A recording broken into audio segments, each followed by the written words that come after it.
Hi friends, welcome back to my channel. ఈరోజు డాకు మహారాజ్ కోసం మనం మాట్లాడుకుందాం. సినిమా చాలా చాలా చాలా బాగుంది.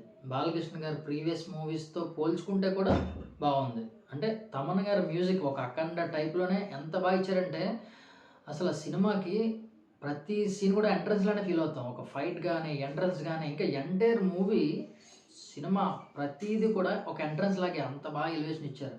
బాలకృష్ణ గారి యాక్టింగ్ దీనికి మెయిన్ ప్లస్ పాయింట్. అతను అసలు డైలాగ్స్ ఒక్కొక్క డైలాగ్ కూడా చాలా చాలా చాలా బాగుంటాయి.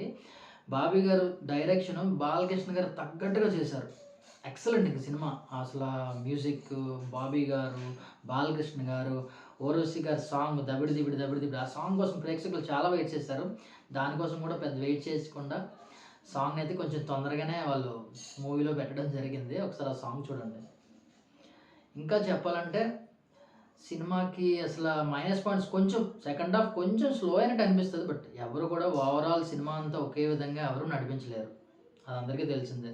సో ఓవరాల్గా సినిమా అయితే చాలా బాగుంది. ఈ సంక్రాంతికి కంపల్సరీ చూడవలసిన సినిమాలో డాకు మహారాజ్ ఒకటి డెఫినెట్గా వాచ్ చేయండి. ఈ సినిమాకి నా రేటింగ్ 3.5.